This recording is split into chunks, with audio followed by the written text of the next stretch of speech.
यहां से इतनी तैयारी तुम्हारी होनी चाहिए। बस मैं तुम्हें एक बहुत अच्छा सा गुरु मंत्र दे रहा हूं। CHSL की क्लासेस कब से उसके बताऊंगा। एक शानदार सा मैं आपको गुरु मंत्र दे रहा हूं और गुरु मंत्र को पढ़ा कीजिए। गुरु मंत्र को अपने जीवन में आजमाया कीजिए। पहली बात मैं पिछले 2 महीने से कह रहा हूं, अपने कमजोर टॉपिक की पहचान कीजिए। अपने कमजोर टॉपिक की पहचान। यदि घोड़े का 3 पैर अच्छे होते, चारों पैर अच्छे होते, लेकिन घोड़े के पैर में जरा सी भी बीमारी हो तो वो घोड़ा रेस कैसे जीतेगा। तुम्हें रेस में दौड़ना नहीं है। तुम्हारा लक्ष्य क्या सिर्फ रेस में दौड़ना है, उस 2.5 करोड़ की रेस में।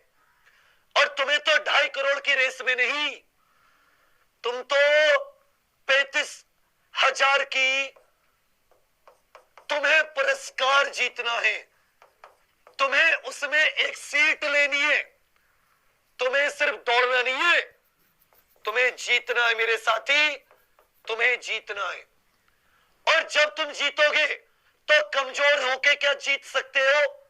कोई नहीं जीता।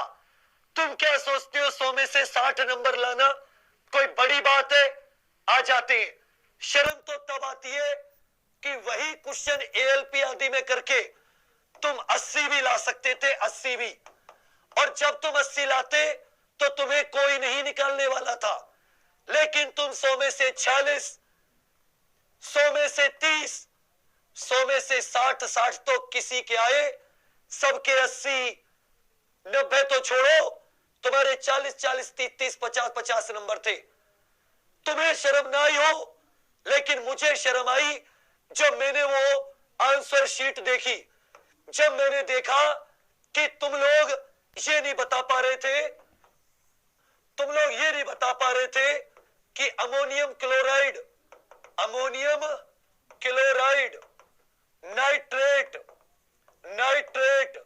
Sulphate, ammonium chloride, nitrate, sulphate और कार्बोनेट, इनमें से कौन सा धनायन है, इनमें से कौन सा कैटायन है।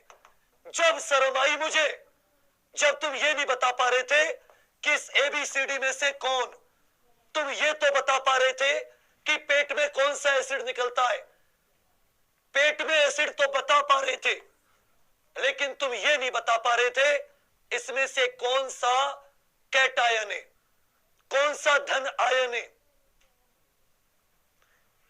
ये सब बताते हैं, ये जीतने वाले बताते हैं, क्योंकि ये सबको पता है पेट में HCl होता है या नहीं होता।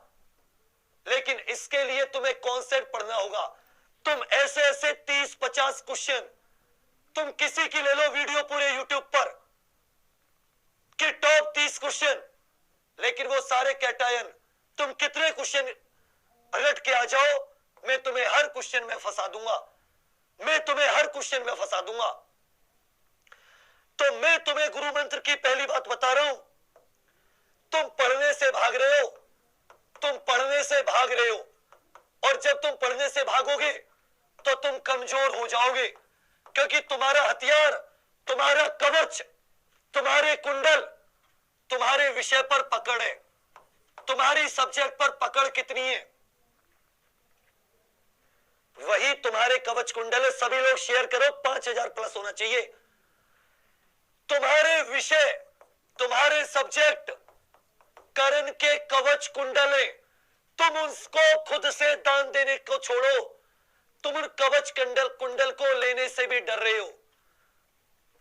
हैरानी की बात है, तुम युद्ध में अपनी रक्षा से संबंधित यंत्रों को लेने से डर रहे हो, तुम कवच कुंडल से डर रहे हो। विषय पर पकड़ तुम्हारा कवच कुंडल है। यदि तुम्हें युद्ध में विजेता होना है और जिंदा रह के विजेता होना है, तुम्हें विषय पर पकड़ बनानी होगी। विषय पर पकड़, तुम अपने कवच कुंडल कॉन्सेप्ट से बच रहे हो। मैं जानता हूं कि तुम जहां भी पढ़ रहे हो और तुम जैसा भी अभी पढ़ रहे हो, तुम्हारे 100 में से 50-60 नंबर तक आ जाएंगे। लेकिन मैं ये भी जानता हूं कि इन नंबर से तुम एनटीपीसी के 35,000, ग्रुप डी के 1 लाख में नहीं आओगे। ग्रुप डी के 10 लाख वैकेंसी भी हो जाएंगी, तब भी नहीं आएंगे, क्योंकि तैयारी करने वाले उतने ही बढ़ जाते हैं। तो क्या तुम्हारा मन कवच कुंडल लेने का नहीं पड़ करता?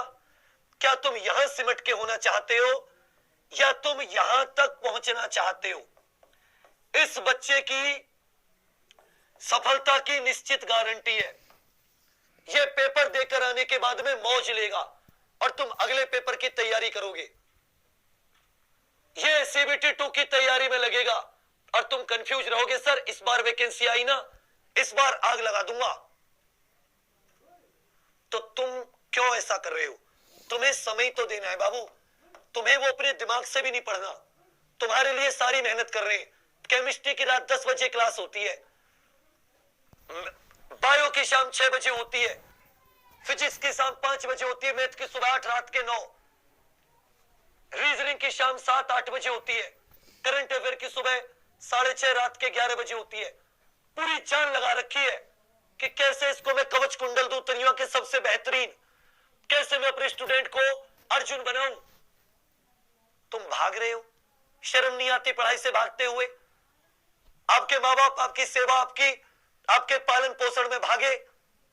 यदि वो अपने कर्तव्य से मुंह मोड़ते तो मैं या तुम कोई भी, यदि हमारे माँ बाप हमारे पालने पोषने में, अच्छी पढ़ाई देने में अपने कर्तव्य से पीछे हटते, तो हम किसी रेस्टोरेंट में या किसी ढाबे पर या किसी दुकान में बर्तन मांज रहे होते। वो कितने भी गरीब, कितनी भी मुसीबत में रहे, तुम्हें कभी कमजोर नहीं रहने दिया। रहने दिया हो तो बता दो, आज बता दो खुलेआम अपने घर वालों के सामने। लेकिन तुम अपने आप को कमजोर कर रहे हो जानबूझकर, जबकि ये भगवान की भी दया हो सकती है तुम सब पर कि तुम्हें वो समय दे रहा है एग्जाम की डेट को पीछे लेकर